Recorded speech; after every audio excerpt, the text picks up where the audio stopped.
ஆசீர்வாதத்தை சுதந்தரித்துக் கொள்வதற்கு எது சரியான வழி?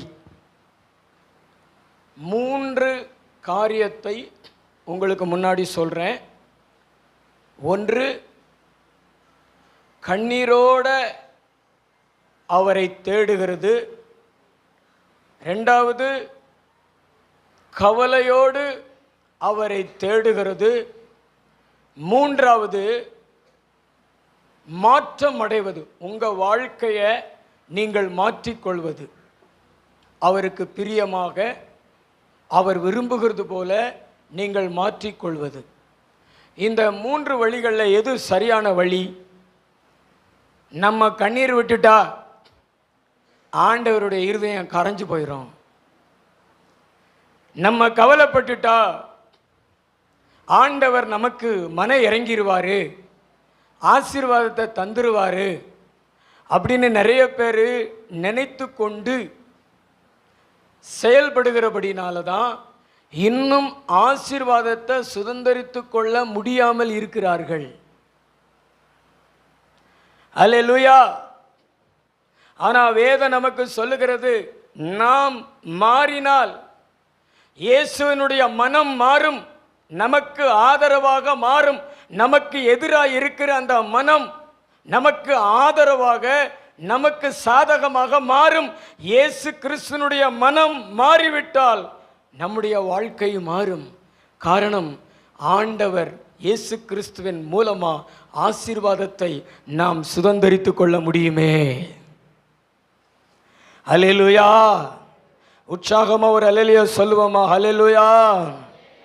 வேதத்தில் நீங்கள் வாசிச்சீங்கன்னா உங்களுக்கு புரியும். எபிரேயர் நிருபம் 12வது அதிகாரம் 15வது வசனம். ஒருவேளை போஜனத்துக்காக தன் சேஷ்ட புத்திர பாகத்தை விற்று போட்ட ஏசாவை போல சீர்கெட்டவனாகவும் இராதபடிக்கும் எச்சரிக்கையாயிருங்கள். ஏனென்றால் பிற்பாடு அவன் ஆசீர்வாதத்தை சுதந்தரித்துக் கொள்ள விரும்பியும் ஆகாதவன் என்று தள்ளப்பட்டதை அறிவீர்கள். அவன் கண்ணீர் விட்டு கவலையோடு தேடியும் மனம் மாறுதலை காணாமல் போனான். தேவனுடைய மனம் நமக்காக மாறுகிறதை நாம் காண வேண்டும். தேவன் நமக்கு ஆதரவாக, நமக்கு சாதகமாக அவருடைய மனதை மாற்ற வேண்டும். நமக்கு எதிராக இருக்கிற அந்த மனம் மாற வேண்டும். அந்த மனம் மாறுதலை நாம் காண வேண்டும் என்றால் நம்முடைய வாழ்க்கை மாற வேண்டும். நம்முடைய வாழ்க்கை மாற வேண்டும். நம்முடைய வாழ்க்கை மாறல அப்படின்னா தேவனுடைய மனம் மாறுதலை காண முடியாது. தேவனுடைய மனம் மாறுதலை காண முடியலைன்னா ஆசீர்வாதத்தை சுதந்தரித்து கொள்ளவும் முடியாது. ஆசீர்வாதத்தை சுதந்தரித்து கொள்ளவும் முடியாது. நீங்க கண்ணீர் வடிக்கிறதுனால, நீங்க கவலைப்படுறதுனால ஆண்டவர் உங்களுக்காக மனம் மாறுவார் என்று நினைப்பது தவறு. அதெல்லாம் 2வது. நீங்கள் கண்ணீர் வடிக்கும் பொழுதும், நீங்க கவலையோடு தேடும் பொழுதும் ஆண்டவர் ஒன்றை எதிர்பார்ப்பார். நீ எப்ப மாறுவ? நீ எப்ப மாறுவ? நீ எப்ப மாறுவ? உன் வாழ்க்கையை எப்படி எனக்கு பிரியமா எப்பொழுது நீ மாற்றிக்கொள்வ? அப்படி சொல்லி தேவன் எதிர்பார்ப்பார். நீங்க ஆசீர்வாதத்தை சுதந்தரித்து கொள்ளணும் அப்படின்னு விரும்புனீங்கன்னா வேதம் நமக்கு சொல்லுகிற காரியம் என்ன அப்படின்னா, நாம் மாற வேண்டும். இந்த ஏசா மாறவே இல்லை, கடைசி வரைக்கும் மாறல. இன்னைக்கெல்லாம் சில விசுவாசிகள் அப்படித்தான் சர்ச்சுகளை வந்து உட்கார்ந்துருப்பாங்க. என்ன தீர்மானத்தோடு உட்கார்ந்துருப்பாங்க தெரியுமா? அவர் வாட்டில் பேசட்டும், நான் மாற மாட்டேன், நான் மாற மாட்டேன், நான் மாற மாட்டேன், நான் அப்படியே தான் இருப்பேன், என் வாழ்நாள் முழுவதும் அப்படியே தான் இருப்பேன்னு சொல்லி நிறைய பேர் வந்து உட்கார்ந்துருப்பாங்க. அதனால தான் ஆசீர்வாதத்தை நீங்கள் சுதந்தரித்து கொள்ள முடியாமல் இருக்கிறீர்கள். பக்கத்தில் இருக்கிறவங்கள பார்த்து சொல்லுங்களேன், ஆசீர்வாதத்தை நீங்கள் சுதந்தரித்து கொள்ளணும்னா தேவனுடைய மனம் மாறணும். தேவனுடைய மனம் மாறணும்னா உங்கள் வாழ்க்கை அவருக்கு பிரியமா, அவருக்கு உகந்ததா மாறணும். நீங்க மாறினால் அவர் உங்களுக்கு ஆதரவாய் மாறிவிடுவார். நீங்கள் ஆசீர்வாதத்தை எடுத்துக்கொள்வீர்கள், நீங்கள் ஆசீர்வாதத்தை பெற்றுக்கொள்வீர்கள். நான் சொல்றது எத்தனை பேர் நம்புறீங்க? அல்லேலூயா, அல்லேலூயா. மல்கியா தீர்க்க தரிசன புஸ்தகத்தில் 1வது அதிகாரம் 4வது வசனம் சொல்லுகிறதை நம்ம வாசிக்கலாமா? ஏதோமியர் நாம் எளிமைப்பட்டோம், ஆனாலும் பாலானவைகளை திரும்ப கட்டுவோம் என்று சொல்லுகிறார்கள். ஆனாலும் பாலானவைகளை திரும்ப கட்டுவோம் என்று சொல்லுகிறார்கள். அதற்கு கர்த்தர் அவர்கள் கட்டுவார்கள், நான் இடிப்பேன், அவர்கள் துன்மார்க்கத்தின் எல்லை என்றும் கர்த்தர் என்றைக்கும் சினம் வைக்கிற ஜனம் என்றும் சொல்லப்படுவார்கள் என்கிறார். ஏசாவின் சந்ததிகள் தான் ஏதேமியர். யாரு சொல்லுங்க? ஏசாவின் சந்ததிகள் தான் ஏதேமியர். ஆபிரகாமுக்கு சாராளுக்கு ஒரு பிள்ளை, வாக்குத்தத்தத்தின் பிள்ளை. அவர் பேர் என்ன பேரு சொல்லுங்க? ஈசாக். அவருடைய பேர் என்ன பேரு? ஈசாக். அந்த ஈசாக்குக்கு 2 பிள்ளை. மூத்தவன் பேர் ஏசா, இளையவனுடைய பேர் யாக்கோபு. இந்த 2 பேரும் ஆபிரகாமினுடைய பேரன்கள், ஆசீர்வாதத்துக்கு பங்குள்ளவங்க. ஆனால் அதில் ஒருத்தன் பார்த்தீங்கன்னா ஆண்டவருடைய வெறுப்பை சம்பாதித்து ஆசீர்வாதத்தை இழந்து போனான், சுதந்திரிக்க முடியாமல் போயிட்டான். அதில் இன்னொருவன் யாக்கோபு ஆசீர்வாதத்தை சுதந்திரித்து கொண்டான். இந்த ஏசாவை குறித்து மல்கியா தீர்க்க தரிசன புஸ்தகத்தில் கர்த்தர் பேசுகிறாரு. ஆபிரகாமுக்கு 2 பிள்ளைகள், அதில் ஒருத்தன் பேர் ஏசா, இன்னொருத்தன் பேர் யாக்கோபு. யாக்கோபை நான் சிநேகித்தேன், ஏசாவை நான் வெறுத்தேன்னு சொல்கிறாரு. அந்த ஏசாவின் சந்ததிகளை குறித்து சொல்கிறாரு. ஏதேமியர்கள் கட்டுவார்கள், நான் இடிப்பேன், அவர்கள் பலப்படுவதில்லை அப்படி சொல்லிட்டு காரணம் சொல்றாரு. அவர்கள் துன்மார்க்கத்தின் எல்லை, அவர்கள் துன்மார்க்கத்தின் எல்லை என்றும் என்றைக்கும் கர்த்தர் சினம் வைக்கிற ஜனம். அந்த என்றைக்கும் அப்படிங்கிற வார்த்தையை நீங்க கவனிச்சு பார்த்தீங்களா? ஏசாவுக்கு ஒரு மனம் திரும்புதலே இல்லை, ஏசாவினுடைய சந்ததிகளுக்கு ஒரு மனம் திரும்புதலே இல்லை. பிசாசுக்கு சமமானவனாக ஏசா காணப்படுறான். பிசாசுக்கு மனம் திரும்புதல் கிடையாது. மனிதர்களாகிய நமக்குத்தான் மனம் திரும்புதலை இயேசு கிறிஸ்து வச்சிருக்கிறாரு. இன்னைக்கு மனம் திரும்புகிறவர்களை அவர் ஏற்றுக்கொள்றாரு. ஆனால் பிசாசுக்கு வாய்ப்பு கொடுக்கப்படலை. காரணம், அவன் மனம் திரும்பவே மாட்டான். அந்த மனம் திரும்பாத பிசாசு போல ஏசாவினுடைய சந்ததிகள் என்றைக்கும் சினம் வைக்கிற ஜனம். ஆண்டவர் நம்மளை பார்த்து சொல்றார், நம்ம சபையில் இருக்கிறோம், ஆனால் நம்ம யாரா இருக்கிறோம் என்பது நமக்கு முக்கியம். நீங்க மாறாத, நான் மாறவே மாட்டேன், கர்த்தர் என்றைக்கும் சின வைக்கிற ஜனம் என்று ஏசாவை போல இருக்கிறீர்களா, அல்லது மாறின யாக்கோபு போல இருக்கிறீர்களா என்பதை நீங்கள் புரிந்து கொள்ளுங்கள். கர்த்தர் உங்களை ஆசீர்வதிக்க, நீங்க ஆசீர்வாதத்தை சுதந்திரித்துக் கொள்ள என்றைக்கும் சின வைக்கிற ஜனமாய் இருக்காதீங்க, மாறுகிற ஜனமாயிருங்க.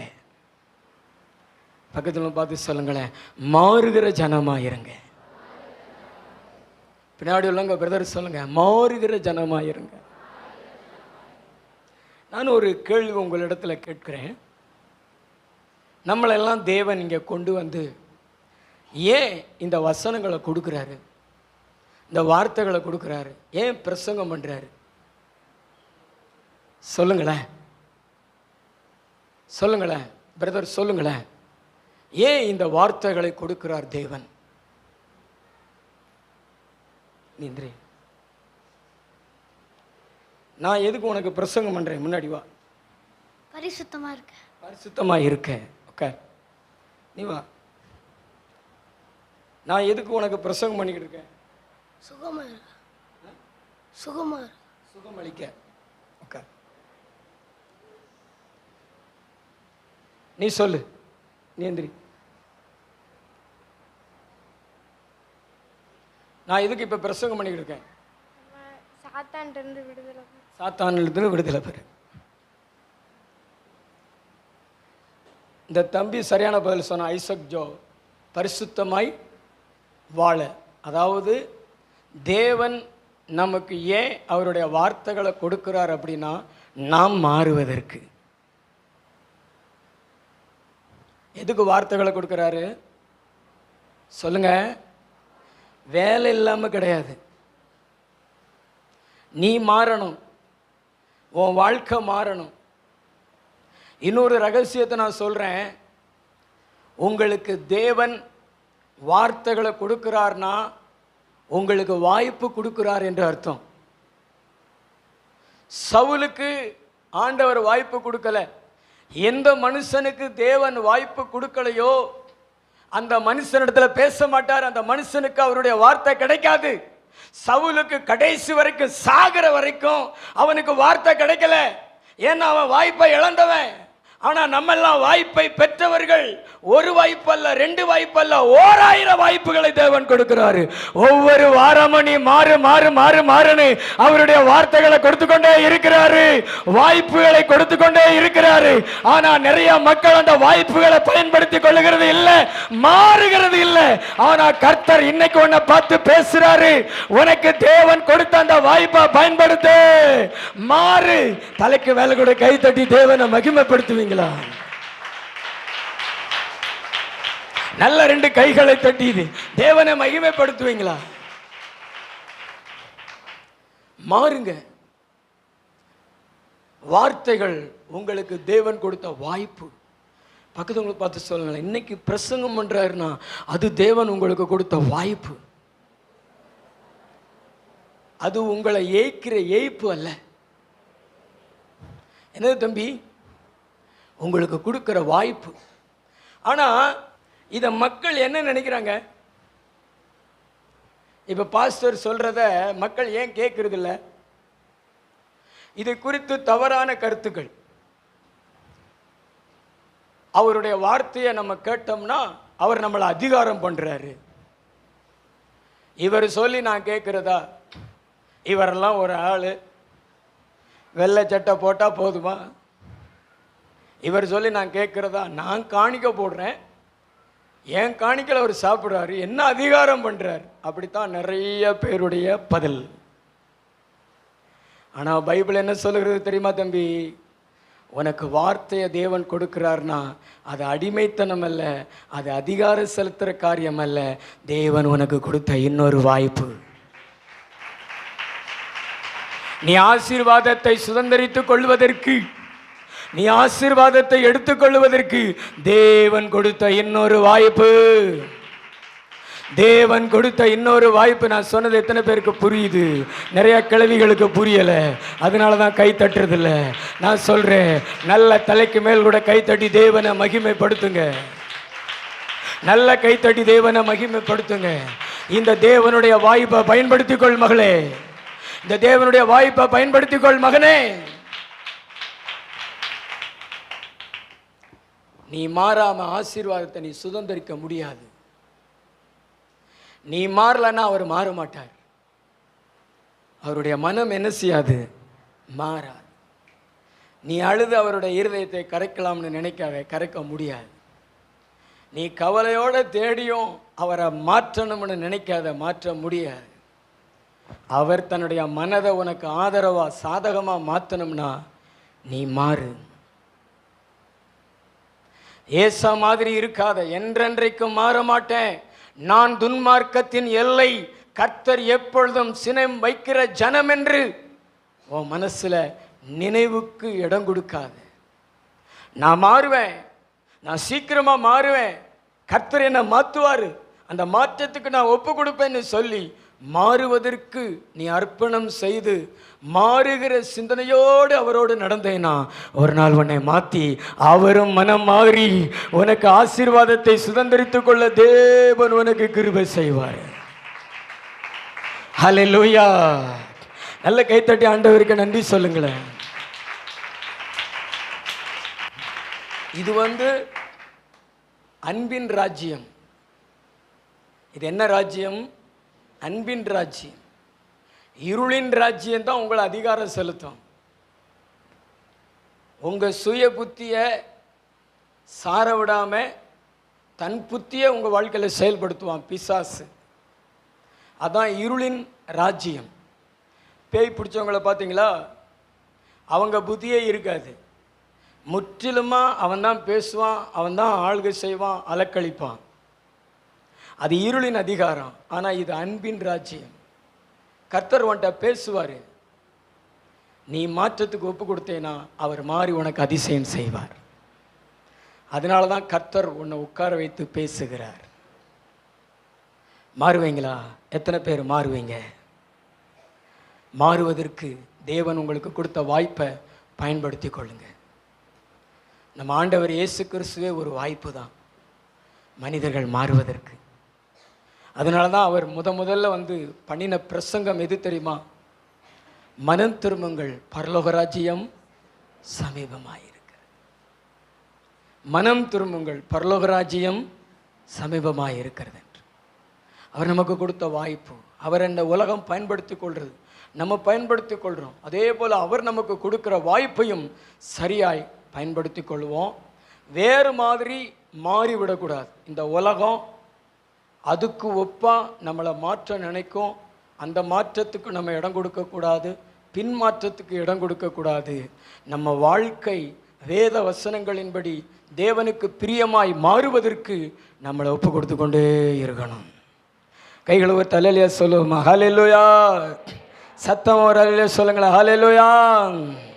கர்த்தர் நல்லவர். நாம் எப்படி மாற வேண்டும் அதான் நான் உங்களோடு சொல்ல போகிறேன். நம்ம எப்படி மாற வேண்டும்? கர்த்தர் நல்லவர். ஆதியாகமம் புஸ்தகம் 25வது அதிகாரம் 27வது வசனம். இந்த பிள்ளைகள் பெரியவர்களான போது ஏசா வேட்டையில் வல்லவனும் வன சஞ்சாரியுமாயிருந்தான். யாக்கோபு குணசாலியும் கூடாரவாசியுமாயிருந்தான். அல்லேலூயா. நாம் மாற வேண்டும். எப்படி மாற வேண்டும்? இந்த ஏசா எப்படிப்பட்டவனாயிருந்தான்? வேட்டையில் வல்லவன். எதுல வல்லவன் தம்பி? நீ எல்லாம் எதுல வல்லவன்? பக்கத்துங்களை பார்த்து சொல்லுங்களேன், நீங்கள்லாம் எதுல வல்லவர்கள்? எதுலையோ வல்லவர்கள். இந்த ஏசா வேட்டையில் வல்லவன். வனத்தில் மான்களை மற்ற மிருகங்களை வேட்டையாடி வீட்டுக்கு கொண்டு வந்து ருசியாக சமைச்சு அப்பாவுக்கு கொடுத்து அப்பாவையும் தன் கைக்குள்ள போட்டிருந்தவன். வேட்டையில் வல்லவன். வீட்டில் தங்க மாட்டான். அவன் குடியிருப்பு எங்க? காடு, வன சஞ்சரி.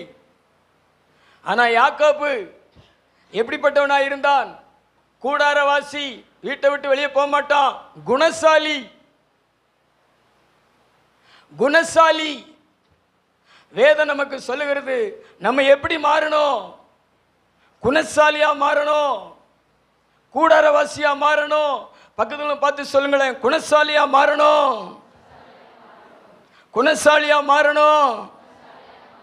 நீங்க குணசாலியா மாறினீங்கன்னா ஆண்டவர் உங்களை ஆசீர்வாதத்தை சுதந்திரத்துக் கொள்ள கிருபை செய்வாரு. அல்லேலூயா. இன்னைக்கு குணசாலிகளை பார்க்க முடியல. ஆண்களையும் பார்க்க முடியல, பெண்களையும் பார்க்க முடியல. இந்த ஏசா அப்படிங்கிற பேருக்கு அர்த்தத்தை பார்த்து எனக்கு அதிர்ச்சி ஆகிப்போச்சு. இந்த ஏசா என்கிற பேருக்கு அர்த்தம், 2 அர்த்தம். ஒன்று, முடிகள் நிறைந்தவன், கரடி போல இருப்பான். அவன் கை கால் எல்லாமே எப்படி இருக்கும்? கரடி. இன்னைக்கு சில பேர் தாடி வச்சுக்கிறானுங்கள, இங்கே முடி வளர்த்துக்கிறானுங்கள, உடம்பெல்லாம் முடி, கையெல்லாம் முடி, முடிகள் நிறைந்தவன். இன்னொன்று பார்த்தீங்கன்னா கரடு முரடானவன். கரடு முரடானவன், கரடு முரடான பாதைகள் இருக்கும் பாருங்களேன், அது மாதிரி தான். அதாவது கடின இருதயம் உள்ளவன், அடிக்கிறவன், சண்டை போடுறவன், போராடுகிறவன். அதாவது அவனுடைய இருதயத்தில் இரக்கம் இருக்காது, அவனுடைய இருதயத்தில் அன்பு இருக்காது, கரடு முரடானவன். நீங்க விசுவாசி என்கிற பேர்ல ஆண்டவருடைய பாதத்தில் அமர்ந்திருக்கலாம். ஆனா நீங்க குணத்தில் சிறந்தவங்களா இருக்கிறீங்களா அல்லது கரடு முரடானவங்களா இருக்கிறீங்களா என்பதை நீங்க யோசித்து பாருங்க. இந்த யாக்கோபு குணசாலி.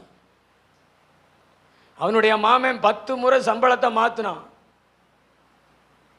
இதே உங்க மாமன் உங்களிடத்துல 10 முறை சம்பளத்தை மாத்தினோம்னா நீங்க என்ன செய்வீங்க? ஒன்று மாமனை வப்புன்னு வச்சு விட்டுருவீங்க, இல்லைனா போடா நீயும் உன் வேலையும் ஒன்று விட்டுட்டு வந்துடுவீங்க, உன் மகளை நீயே வச்சுக்கொண்டு கூட விட்டுட்டு வந்துடுவீங்க. 7 வருஷம் மூத்த பெண்ணுக்காக, இன்னொரு 7 வருஷம் இளைய பெண்ணுக்காக சும்மா வேலை செய்தான் யாக்கோபு. கிட்டத்தட்ட 20 வருஷம் மாமா வீட்டில் இருந்தான். மாமா அவன் அன்பாவே நடத்தலை. ஆனால் மாமா கூட அவன் வாக்குவாதம் பண்ணலை, மாமா கூட இவன் சண்டை போடலை.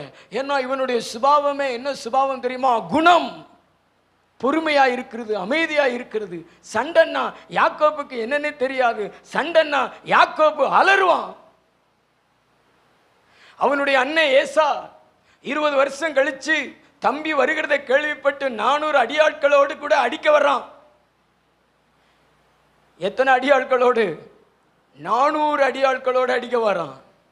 இதை கேள்விப்பட்டு தம்பி என்ன செய்யறான்னா, யாப்போக்கு ஆற்றங்கரையில் இரவெல்லாம் போராடி ஆயுதத்தை ஆயத்தப்படுத்தாம, ஆட்களை ஆயத்தப்படுத்தாம ஆண்டவர் ஆயத்தப்படுத்துறான். அவன் தான் குணசாலி. கத்தியடுறா, அருவாளடுறா, கட்டையாடுறா, வாடா சண்டைக்கு போவோம்னு கூப்பிடுற பொம்பளையும் கிடையாது, ஆம்பளையும் கிடையாது. அவங்கெல்லாம் கரடு முரடானவர்கள். அப்படியா அவன் உனக்கு விரோதமா பேசினானா பயப்படாத, ஜெபம் பண்ணு. கர்த்தர் நம்ம கூட இருக்கிறாரு, கர்த்தர் நம்மளை பாதுகாப்பாரு, கர்த்தர் அவனுடைய கைக்கு நம்மளை விலக்கி காப்பாருன்னு சொல்றவங்க தாங்க குணசாலி. நல்ல தலைக்கு மேல் கூட கை தட்டி அப்படிப்பட்ட ஒரு குணம் நிறைந்த இருதயத்தை எங்களுக்கு கொடுங்கப்பான்னு கேளுங்களேன். நம்ம ஏசப்பா எப்படிப்பட்டவர்? நம்ம ஏசப்பா எப்படிப்பட்டவர் சொல்லுங்களேன். யாரையும் அடிச்சாரா? யாரையும் அடிச்சாரா? யாரையும் அடிச்சாரா பிரதர்? யாரையும் அடிக்கல, அடி வாங்கினார். யாரையும் பதிலுக்கு பதில் பேசினாரா? யாரையும் சபிச்சாரா? இல்லை, அவர் குணசாலி. நீங்களும் குணசாலியா மாறணும். மாமிசத்தை வெளிப்படுத்துகிற கரடு முரடா கல்லான இருதயம் படைத்தவங்களா இருக்கக்கூடாது. மனைவியை போட்டு அடிக்கிறது, பிள்ளைகளை போட்டு அடிக்கிறது, வேதனைப்படுத்துகிற வார்த்தைகளை உபயோகப்படுத்துகிறது, உங்களிடத்தில் வேலை செய்கிறவங்களை கொடூரமாக வேலை வாங்கிறது, இரக்கம் பார்க்காம அன்பு இல்லாமல் நடத்துகிறது, இது எல்லாமே கரடு முரடான இருதயங்கள். பைபிள் ஒரு வார்த்தை சொல்லுகிறது, இரக்கம் உள்ளவர்கள் பாக்கியவான்கள், அவர்கள் இரக்கம் வருவார்கள் என்று. நீங்களாம் மற்றவங்க மேலே இறங்குகிறவர்களாக இருங்க. உங்களுடைய கடினமான இருதயத்தை மாற்றிக்கொள்ளுங்க. பக்கத்தில் உங்களை பார்த்து சொல்லுங்களேன், கல்லான இருதயத்தை, கடினமான இருதயத்தை மாற்றிக்கொள்ளுங்க. ஊரா பிள்ளையா இருந்தாலும் உங்க பிள்ளை மாதிரி நினைங்க. இந்த சித்தி கொடுமைகளுக்கு இடம் கொடுக்காதீங்க. சித்தப்பா கொடுமைகளை நம்ம பார்க்க முடியாது, ஆனால் சித்தி கொடுமைகளை நாம் பார்க்க முடியும். வருங்காலத்தில் உங்களுக்கு அப்படிப்பட்ட ஒரு சூழ்நிலை இருந்துச்சு அப்படின்னா நீங்கள் சித்தி கொடுமைக்கு என்ன செய்யாதீங்க, இடம் கொடுக்காதீங்க.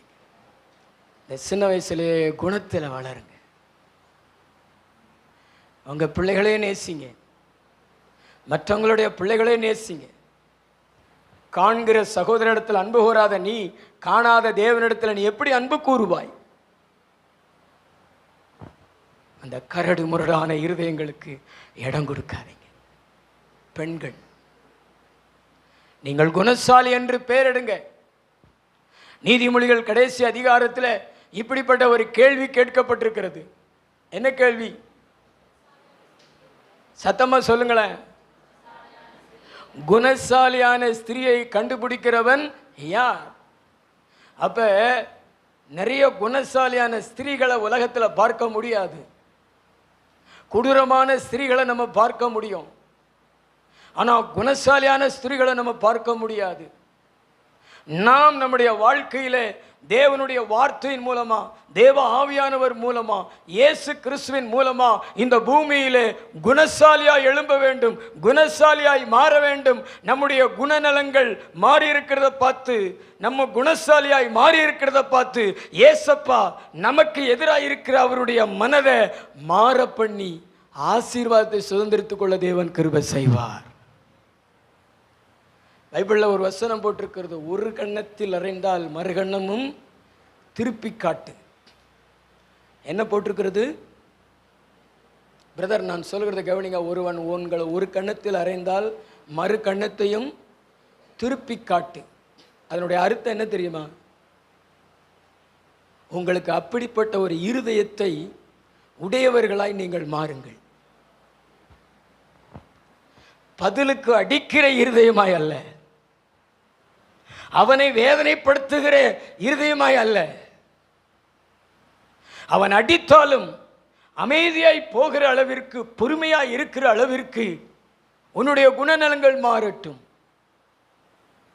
நல்லா ஹாஸ்டலில் படிக்கும் பொழுது, நான் 9வது வகுப்பு படிக்கிறேன்னு நினைக்கிறேன், பக்கத்து கிராமத்தை சேர்ந்த ஒரு பையன் 7வது வகுப்பு படிக்கிறான். நல்ல வாட்டு சாட்டமாக இருப்பான். ஒரு நாள் அவனுக்கு எனக்கும் வாக்குவாதம் வந்தது. அவனுடைய கரம் முரட்டு கரம் போல என்னை கன்னத்தில் ஓங்கி அடிச்சிட்டான். ஆனால் அவனை விட நான் பெரிய ஆள் தான். அவனை மல்லு கட்டி உருண்டு புரட்டி எடுத்துருக்கலாம் தான். ஆனால் உண்மையை சொல்கிறேங்க, அவனை அடிக்கிறதுக்கு எனக்கு மனசு வரல. அவன் கூட நான் சண்டையும் போடலை, அமைதியாக போயிட்டேன். அன்னையிலேருந்து இன்னைக்கு வரைக்கும் நான் யாரு கூட சண்டை போடுறது கிடையாது. என்னிடத்துல கோபமாக பேசினாலும் நான் கோபமாக பேச மாட்டேன். என்னிடத்துல கோபமாக பற்றி எறிஞ்சாலும் நான் கோபமாக பற்றி எறிய மாட்டேன். அமைதியாக தான் பேசுவேன். ஏன் தெரியுமா?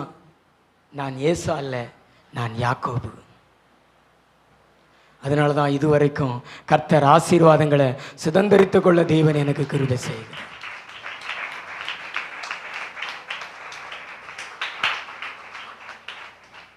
ஏதோ சும்மா கை தட்டுற மாதிரி கை தட்டுறீங்க, உண்மையா கை தட்டுறீங்களா? பிசாசு உங்களிடத்துல பொய் சொல்லி வச்சிருக்கான். எப்படி பொய் சொல்லி வச்சிருக்கான் தெரியுமா? நீ பதில் கடிக்கலன்னா நீ கோழையா? இல்லை இல்லை, நம்ம தான் வீரர்கள். ஏசப்பா நான் கோழையா? தம்பி, ஏசப்பா நான் கோழையா? அவர் ஏழையும் கிடையாது, கோழையும் கிடையாது. இன்னைக்கு அவர் தான் ராஜா. அது சுபாவத்தின் வெற்றி, அது குணநலத்தை வெளிப்படுத்துகிற காரியம். உனக்கெல்லாம் பொசுக்கு பொசுக்குன்னு கோவம் வந்து உன் பெத்தத்தாயை அடிக்க, அப்பாவை அடிக்க, அண்ணன் தம்பிகளை போட்டு அடிக்க, முரட்டத்தனத்தை வெளிப்படுத்தினேன்னா நீ ஏசா. அன்பு, அமைதி, பொறுமை, சாந்தம், இதுக்கெல்லாம் இடம் கொடுத்து பரவாயில்ல பரவாயில்ல பரவாயில்ல அப்படின்னு சொல்லிட்டு அமைதியாக போனேன்னா நீதான் சகோதரா குணசாலி, நீதான் சகோதரி குணசாலி. பெண்கள்லாம் கொஞ்சம் வாய் பேசுகிறத என்ன செய்யணும்? குறைக்கணும். ஆண்களுக்கு கையில் வீரம் இருக்கு என்றால் பெண்களுக்கு வாயிலே தேவன் வீரத்தை வைத்திருக்கிறார். கொஞ்சம் உளுந்தமாவை எடுத்த வாயில் போட்டாலும் வடையா வந்துடாது, அந்த அளவுக்கு வாய் டப்ப டப்ப டப்ப டப்ப டப்ப ஜெனரேட்டு மாதிரி டப்ப டப்ப டப்ப டப்ப. நீங்கள்லாம் கொஞ்சம் அமைதியாக இருந்துட்டீங்கன்னா உலகமே அமைதியாயிரும். பொறுமை, பொறுமை, பொறுத்தார் பூமி ஆழ்வார். அமைதி. பேதுரு சொல்றார்ல, வெளியேற பெற்ற வஸ்திரத்தினாலும் உங்கள் அலங்கரிப்பு இராம, வெள்ளினாலும் பொண்ணுனாலையும் மயிரை பிணுதலினாலும் உங்கள் அலங்கரிப்பு இராமல் சாந்தமும் அமைதலும் உள்ள ஆவியாகிய இருதயத்தில் மறைந்திருக்கிற குணம். பெண்களுக்கு அழகு, அமைதி, சாந்தம். சாந்தான்னு பேர் வச்சுட்டு வெறும் சாந்தா இருந்தா இப்படி, சாந்தின்னு பேர் வச்சுட்டு அமைதியாவே இருக்கிறது கிடையாது. இன்னைக்கு ஆவியானவர் சொல்ற, யாக்கோபு மாதிரி நாம் குணசாலியாய் மாறுவோம். பக்கத்தில் பார்த்து சொல்லுங்களேன், யாக்கோபு மாதிரி நம்ம குணசாலியா மாறுவோம். எத்தனை பேர் மாற அப்படி விரும்புறீங்க? மாற விரும்புறீங்கன்னா நல்ல கைத்தட்டி தேவனை மகிமைப்படுத்துங்க. நல்ல 2 கைகளை தட்டி. ஆமே. கரடு முரடா இருக்காதீங்க. உங்களை பார்த்து யாரும் பயப்படக்கூடாது. இந்த ஏசாவை பார்த்து பெத்த தாய் தகப்பனே பயப்படுறாங்க. கொலை வெறி உடையவன். கூட பிறந்த சகோதரன் பயந்துட்டு மாமா வீட்டுக்கு ஓடுறான். கரடு முரடானவன். உன்னை பார்த்து உன் தாய் தகப்பன், உன் தம்பி, உன் குடும்பத்தில் இருக்கிற யாரும் பயப்படக்கூடாது. இவன் அடிச்சிருவான், மண்டையை உடைச்சிருவான், அப்படியெல்லாம் பயப்படக்கூடாது. உன் குடும்பத்தில் உள்ளவர்களுக்கு நீ தைரியத்தை கொடுக்கணும், நம்பிக்கையை கொடுக்கணும். என் அண்ணன் நல்லவன், அவன் அன்புள்ளவன், அவன் இரக்கம் உள்ளவன், அவன் சாந்தம் உள்ளவன், அவன் எங்களுக்கு உதவி செய்வான் அப்படிங்கிற ஒரு நம்பிக்கையை கொடுக்கணும். ஏசாவை போல கரடு முரடானவனா இருக்கக்கூடாது. குணசாலியாய் மாற வேண்டும். அல்லேலூயா. 2வது ஒரு காரியத்தை வாசிங்க. எபிரேயர் நிருபம் 12:16. வேசி கள்ளனாகவும் ஒருவனும் வேசி கள்ளனாகவும் ஒருவேளை போஜனத்துக்காக தன் சேஷ்ட புத்திர பாகத்தை விற்று போட்ட ஏசாவை போல, உன் சேஷ்ட புத்திர பாகத்தை விற்று போட்ட ஏசாவை போல சீர்கெட்டவனாகவும் இராதபடி எச்சரிக்கையாய் இருக்க வேண்டும். 2வது, சீர்கெட்டவனாய் இருக்கக்கூடாது, சீர் உள்ளவனாய் மாற வேண்டும். எல்லாரும் சொல்லுங்களேன், பக்கத்துல பார்த்து, சீர்கெட்டவனாய் இருக்கக்கூடாது. சத்தமா சொல்லுங்களேன், சீர்கெட்டவனாய் இருக்கக்கூடாது, சீர் உள்ளவனாய் மாற வேண்டும். ஏசா எப்படிப்பட்டவன்? அவனிடத்துல ஏற்கனவே சீர் இருந்தது. எது இருந்தது? சீர். சீர்னா தாய் மாமா கொடுப்பாங்களே அந்த சீரை சொல்லல. சீர்னா சரி, ஒழுங்கு, ஒரு தவறும் இல்லாத ஒன்று, அதுதான் சீர். குறை இல்லாத, அதுதான் சீர். இந்த ஏசாவினிடத்தில் அந்த சீர் இருந்தது. ஆனா அது என்ன செஞ்சிருச்சு? கெட்டு போயிருச்சு. யாக்கோபினிடத்துல சீர் வந்தது, ஏசாவினிடத்தில் இருந்த சீர் கெட்டு போயிருச்சு.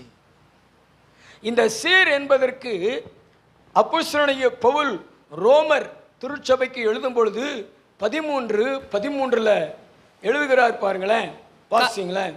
களியாட்டும் வெறியும் வேசித்தனமும் காம விகாரமும் வாக்குவாதமும் பொறாமையும் உள்ளவர்களாய் நடவாமல் பகலிலே நடக்கிறவர்கள் போல சீராய் நடக்க கடவும்.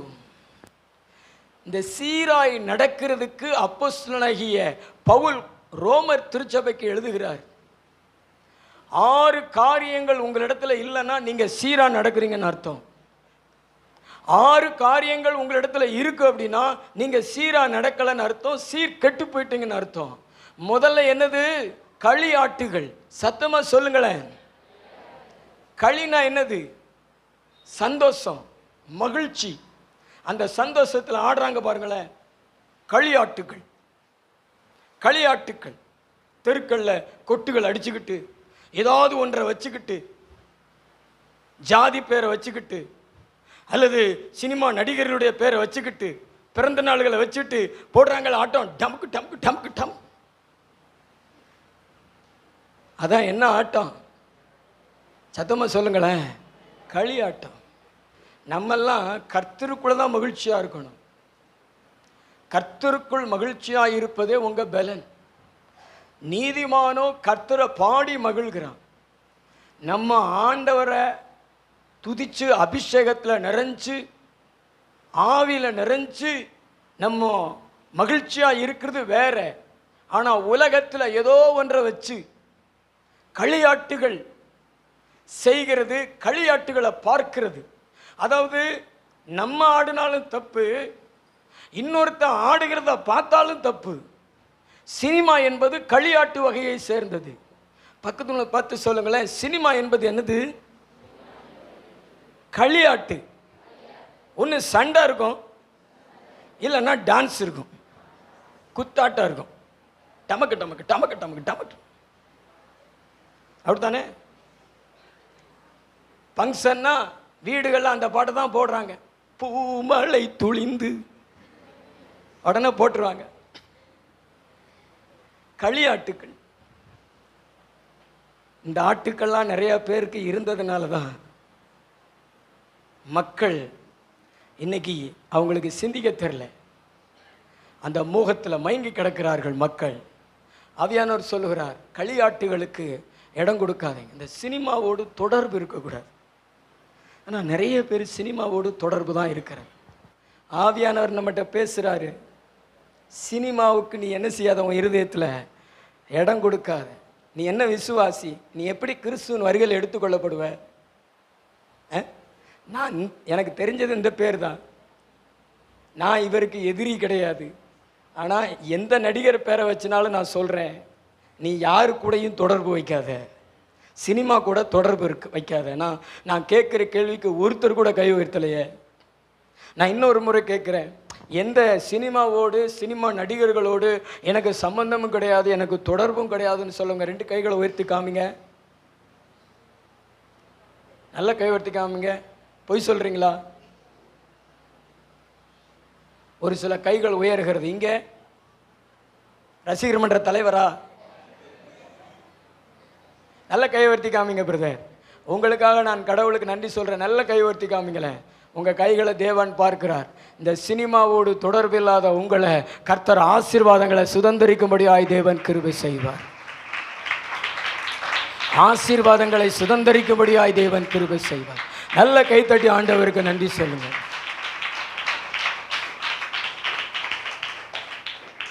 அதில் அடுத்து ஒன்று வருது பாருங்களேன், வெறி. என்னது? வெறி. ஓட்டு போட்டது தப்பு இல்லை, ஆனால் வேட்டு போட்டதான் தப்பு. அதுக்கு பேர் தான் வெறி. ஓட்டு போடுறது உன்னுடைய உரிமை, நீ யாருக்குனாலும் போடு.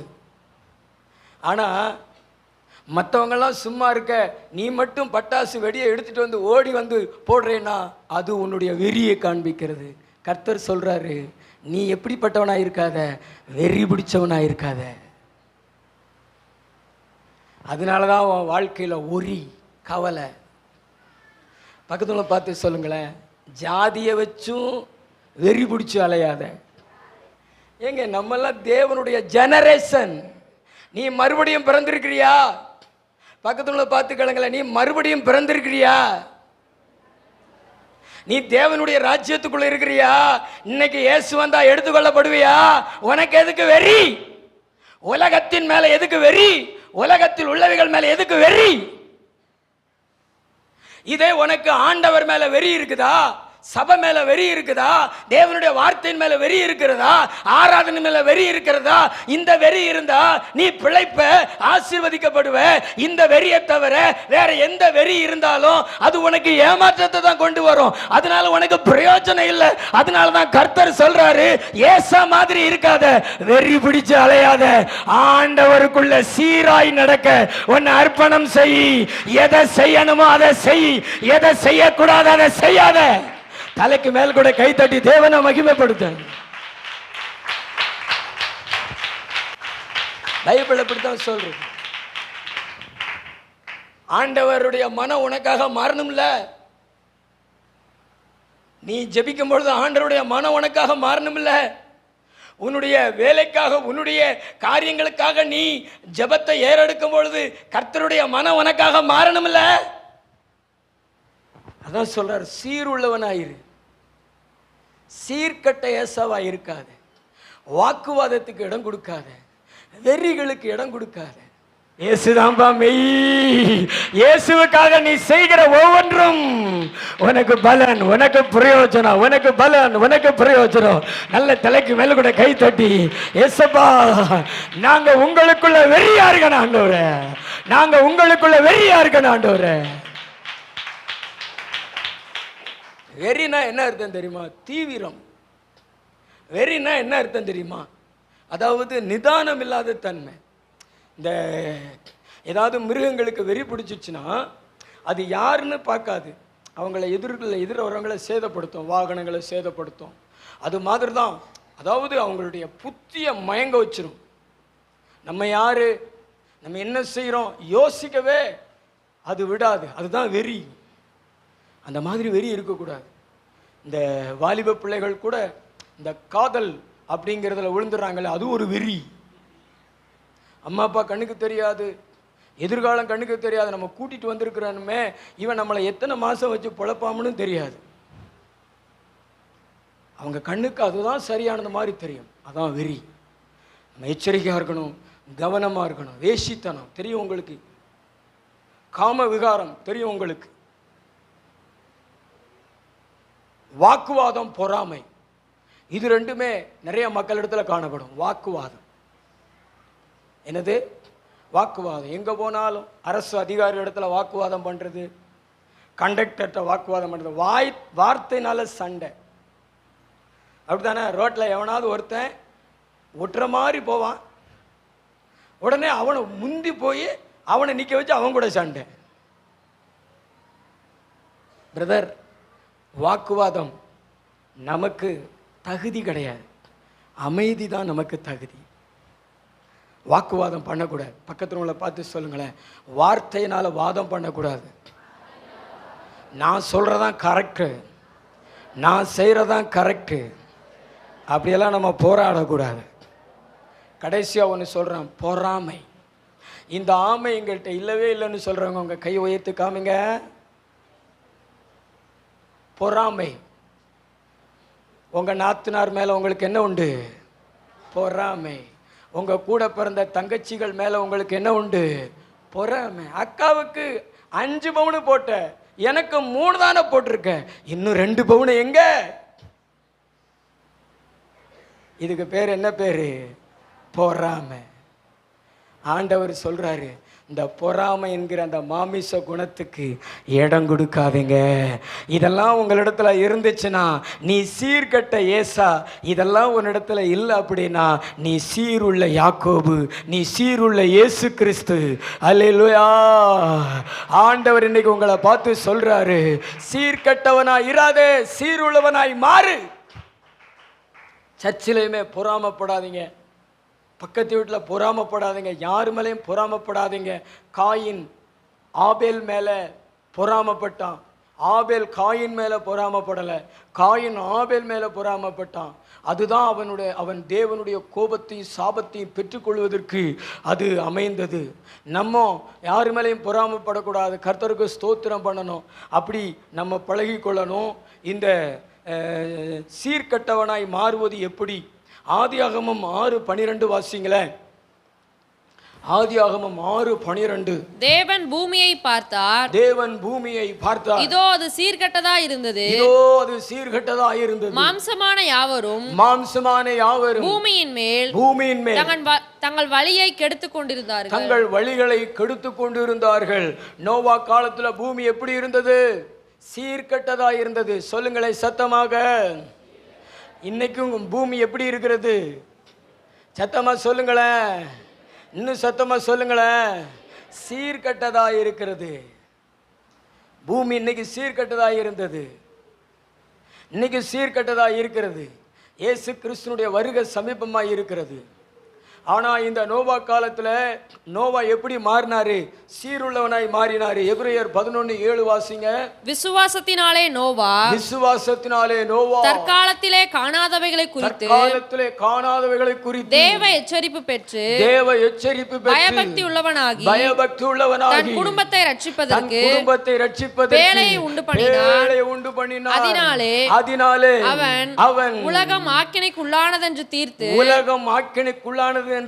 விசுவாசத்தினால் உண்டாகும் நீதிக்கு சுதந்திரவாளியானான். அல்லேலூயா. நோவா வாழ்க்கையிலையும் சீர்கட்டு போய் தான் இருந்தான். நான் சொல்றத நிமிர்ந்து பார்த்து கவனிங்களேன் பிரதர். நோவா காலத்திலையுமே நோவாவும் சீர்கட்டு போய் தான் இருந்தான். ஆனால் கர்த்தர் அவனிடத்துல பேசினாரு, காணாதவைகளை குறித்து ஒரு எச்சரிப்பு கொடுத்தாரு. இன்னும் 40 நாள்ல மழை பெய்யும்னு சொல்றாரு. 40 நாள் மழை பெய்யும்னு சொல்றாரு. தம்பி 2000 வருஷமா மழையே பெய்யல. காணாதவைகளை குறித்து எச்சரிப்பு பெற்றான், விசுவாசித்தான். இன்னைக்கும் இயேசு வராருன்னு நம்ம சொல்றோம், வேதம் சொல்லுது. ஆனா நம்ம அதை பார்த்தது கிடையாது. ஆனா நம்ம விசுவாசிக்கணும். நோவா காலத்துல நோவா விசுவாசித்தது மாதிரி நம்மளும் விசுவாசிக்கணும். அப்படி விசுவாசிக்கும் பொழுது நமக்குள்ள ஒரு பயபக்தி உண்டாகும். குடும்ப தலைவர்களுக்குள்ள, வாலிப பிள்ளைகளுக்குள்ள என்ன உண்டாகும்? ஒரு பயபக்தி. அந்த பயபக்தி தான் நம்மளை சீருள்ளவங்களா மாற்றும். நம்மளை வாசிங்கள ஆதியாகமம் புஸ்தகம் 25:32. அதற்கு ஏசா இதோ நான் சாக போகிறேனே,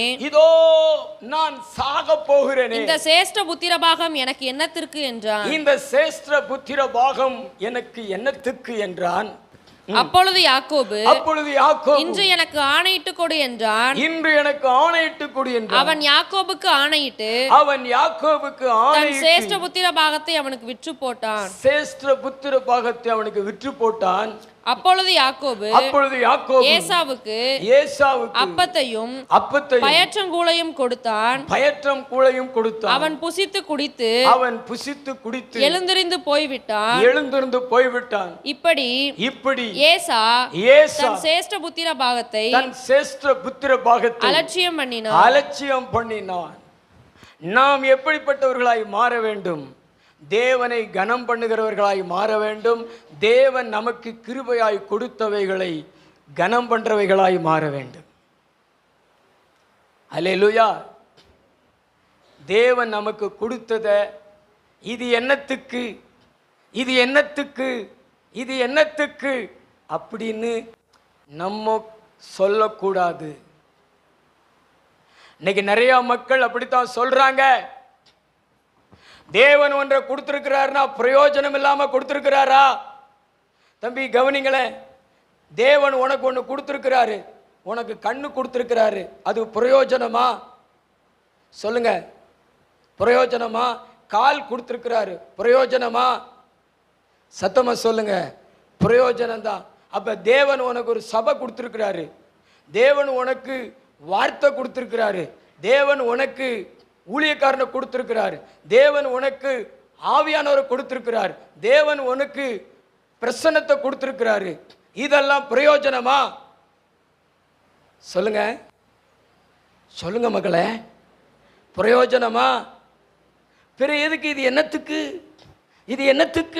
இது என்னத்துக்குன்னு சொல்லிட்டு இதை தள்ளிட்டு இதுக்கு முக்கியத்துவம் கொடுக்காம வேற ஒன்றுக்கு முக்கியத்துவம் கொடுக்குறீங்க. அதுவும் பாருங்களேன், இவன் எதுக்கு முக்கியத்துவம் கொடுக்குறான்? சோத்துக்கு முக்கியத்துவம் கொடுக்குறான். ஒரு சோத்தை விட கேவலமா நினைக்கிறான் தேவனுடைய சேஷ்ட புத்திர பாகத்தை. அந்த சேஷ்ட புத்திர பாகம் எது தெரியுமா? தலைப்பிள்ளைக்கு கொடுக்கின்ற ஒன்று. அதாவது ஒரு தகப்பனுடைய பிள்ளைகளுக்கு பங்கு பிரிக்கும் பொழுது அந்த மூத்த மகனுக்கு மாத்திரம் 2 பங்கு கொடுக்கப்படும். அதான் சேஷ்ட புத்திர பாகம். இன்னொன்று பார்த்தீங்கன்னா, அப்பா ராஜாவா இருக்கிறாரு, பிள்ளைகளுக்கு ராஜா பதவி கொடுக்கணும். அப்ப யாருக்கு கொடுப்பாங்கன்னா மூத்தவனுக்கு தான் கொடுப்பாங்க. ஏன்னா அவன் தான் சேஷ்ட புத்திர பாகத்தை பெற்றிருக்கிறான், அவனுக்கு தான் கொடுப்பாங்க. இந்த ஏசா தேவனிடத்துல கிருபையை பெற்றவன், வயிற்றுக்குள்ளே தேவனால் ஆசீர்வதிக்கப்பட்டவன். இயேசு கிறிஸ்து யாக்கோபின் சந்ததியில வருகிறதாக இல்லை, தாவீது யாக்கோபினுடைய சந்ததியில வருகிறதாக இல்லை, ஏசாவின் சந்ததியில வருவது, இயேசுவே ஏசாவின் சந்ததியில வருவது. ஏன்னா அவனுக்கு தான் அந்த சேஷ்ட புத்திர பாகம் கொடுக்கப்பட்டது. ஆனா ஒருவேளை கூழுக்காக இது என்னத்துக்குன்னு கேட்டு வித்துட்டான். தேவன் உனக்கு கொடுக்கிறத விற்காத, தேவன் உனக்கு கொடுக்கிறத என்னத்துக்குன்னு கேட்காத, அதுக்கு முக்கியத்துவம் கொடு, அதை தூக்கி நிறுத்து, அதை கனப்படுத்து. ஆசீர்வாதத்தை நீ சுதந்தரித்துக் கொள்ள ஆண்டவர் உனக்கு அனுக்கிரகம் செய்வார். இது என்னத்துக்கு, இது என்னத்துக்கு, இது என்னத்துக்குன்னு அலட்சியம் பண்ணாத மகனே, இது என்னத்துக்கு, இது என்னத்துக்குன்னு அலட்சியம் பண்ணாத மகளே. நல்ல தலைக்கு மேல கூட கை தட்டி தேவனை மகிமைப்படுத்துங்க. நல்ல 2 கைகளை தட்டி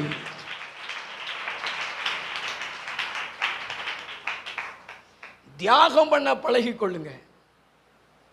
ஆண்டவருக்காகவும் ஆண்டவருடையவைகளுக்காக தியாகம் பண்ண பழகி கொள்ளுங்க. ஒரு நாள் வேட்டைக்கு போயிட்டு வாரான் ஏசா. காட்டு வழி சுத்தினா வயிறு பசிக்குதானே செய்யும். வீட்டில் என்னதுரா இருக்கிறது சாப்பிடுவோம்னு தானே தோணும்.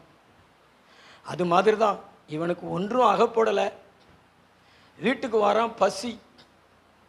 அவனுடைய தம்பி யாக்கோபு பயத்தான் கூழ் கிண்டிக்கிட்டு இருக்கான், பயரில் கூழ் கிண்டிக்கிட்டு இருக்கான் அவன் சாப்பிடுவதற்கு.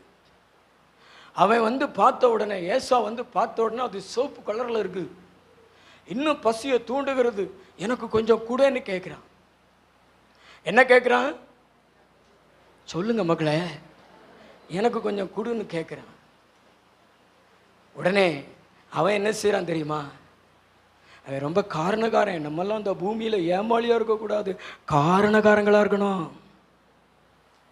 நம்மளோட முடிஞ்சு போகிறதுல ஆசீர்வாதம் நம்ம ஜெனரேஷன் சம்பந்தப்பட்டது. இன்னைக்கு ஒருவேளை சோத்துக்காக நீ ஆண்டவர் உனக்கு கொடுத்ததை அலட்சியம் பண்ணிட்டு போயிட்டேன்னா, நாளைக்கு உன் சந்ததி கிருபை இழந்த சந்ததியாய் காணப்படும். இவன் காரணக்காரன். ஓ சேஷ்ட புத்திர பாகத்தை எனக்கு விற்று போடு அப்படி சொல்றான். அவன் என்ன சொல்லியிருக்கணும்? டேய் போடா பைத்தியக்காரா, இந்த பயத்தாங்குழுக்காக எனக்கு பிறப்பிலேயே ஆண்டவர் கொடுத்ததை கேட்குறியா?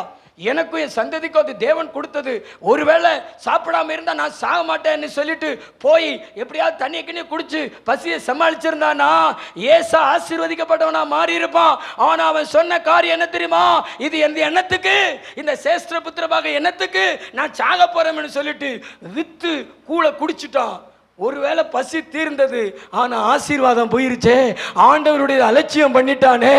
அதுக்கு பிறகு அழுகிறான், கண்ணீரோடு தேடுறான். ஆண்டவருடைய மனம் மாறலையே. ஆண்டவர் உனக்கு கொடுத்தத ஒரு நாள் அலட்சியம் பண்ணாத மகளே, அதை அள்ளிக்கொள்.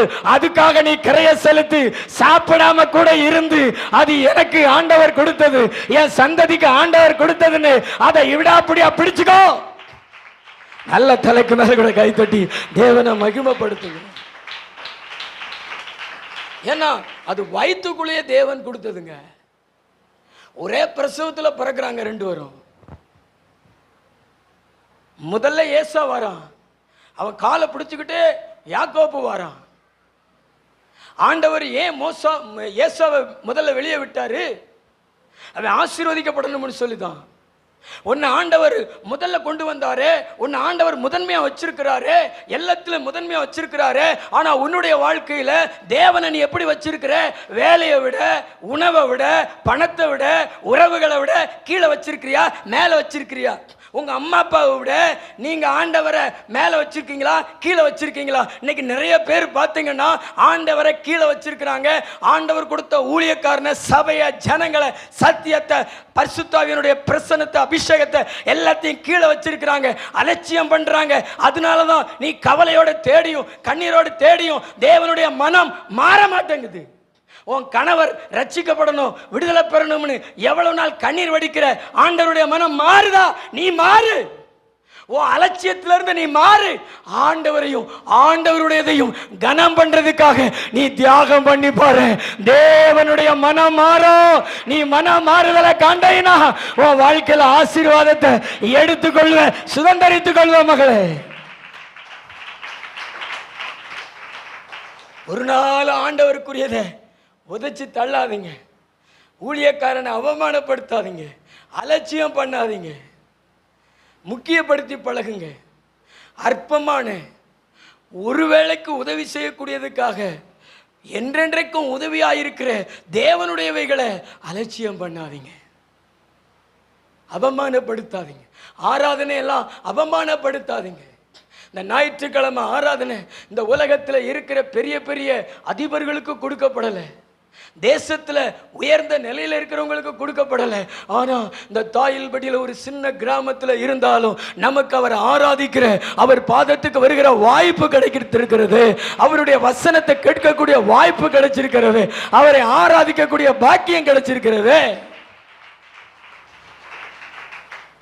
ஆனாலும் எட்டி உதைக்கிறது. கல்யாணத்துக்கு போனேன், சடங்கு போனேன், சடங்கு போங்க, கல்யாணத்துக்கு போங்க. தேவன் யாருக்கும் எதிரானவர் அல்ல. ஆனால் அவருடையவர்கள் உங்களுக்கு கொடுக்கப்பட்ட கிருபை. உங்களை ஏசாவா பார்த்து முதல்ல கொடுத்தார் ஆண்டவர். உங்க குடும்பத்திலே முதல்ல ரட்சிப்புக்குள்ள உங்களை கொண்டு வந்தார். ஆனால் உதாசீனப்படுத்துறீங்களே, அலட்சியம் பண்றீங்களே. இது என்னத்துக்கு? பாஸ்டர் உங்க வீட்டுக்கு வரும் பொழுதெல்லாம் இவர் என்னத்துக்கு காணிக்க வாங்க வரார் அப்படின்னு நினைக்கிறீங்களா?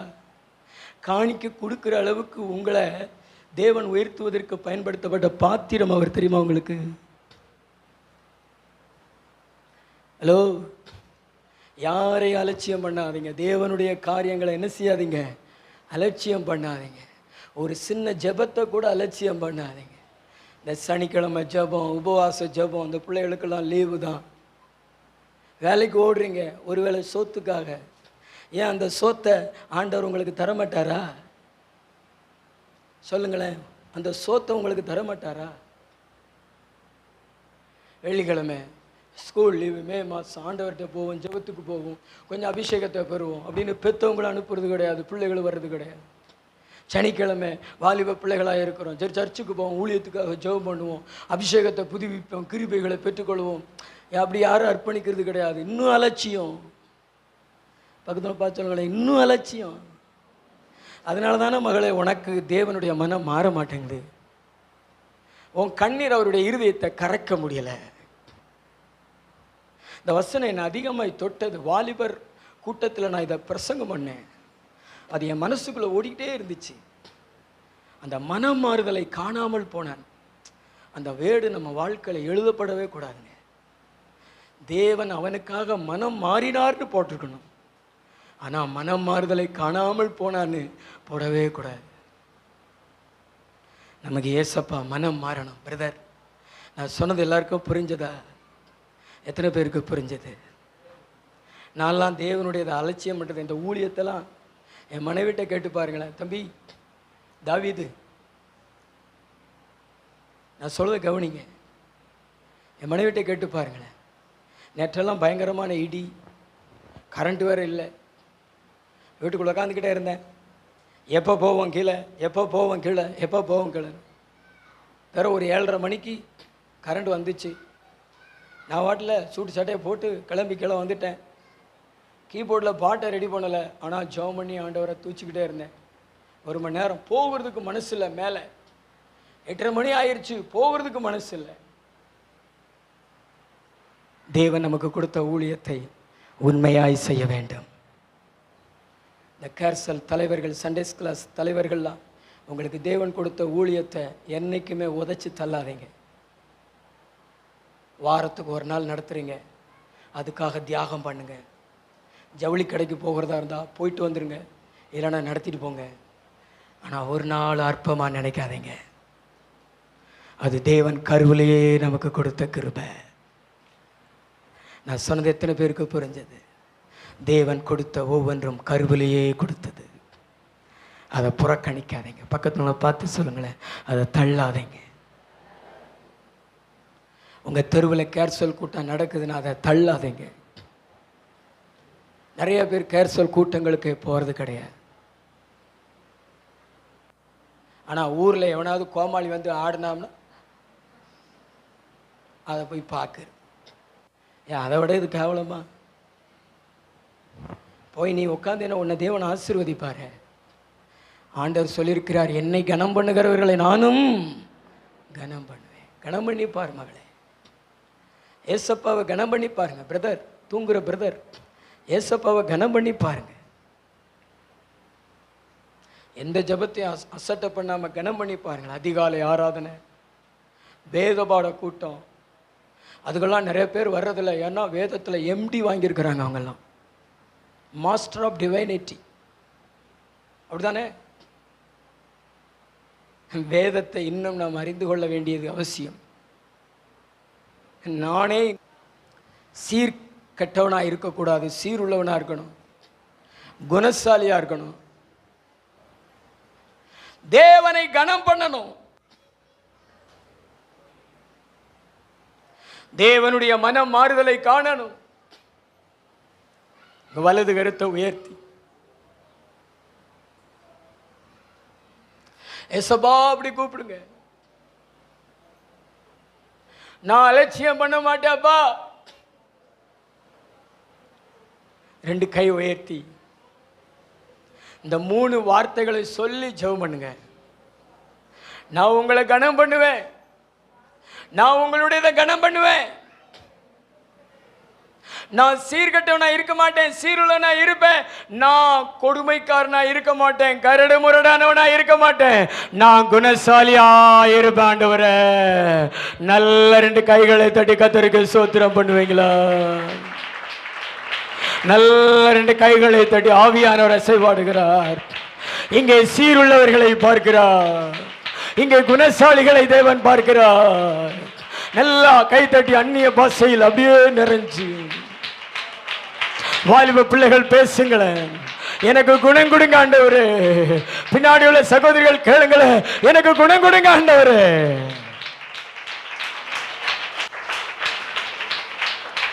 நான் யார் மேலேயும் பொறாமப்பட மாட்டேன். என் கூட பிறந்த தங்கச்சி அக்கா இருந்தாலும் நான் பொறாமப்பட மாட்டேன். நல்லா இருந்தா சந்தோஷப்படுவேன்ப்பா. நன்றி ஏசப்பா, நீர் கொடுத்த வார்த்தைக்காய் நன்றி. அந்த மக்கள் எல்லாரையும் ஆசீர்வதிங்க. நிறத்த கோட்டைகளை மறைங்க. இந்த வாரம் முழுவதும் கூட இருங்க. இந்த வசனத்தில் நடத்தும், வார்த்தையில் நடத்தும். இயேசு கிறிஸ்துவின் மூலம் ஜெபிக்கிறோம் நல்ல பிதாவே. என் ஆத்துமாவே கர்த்தரை ஸ்தோத்திரி.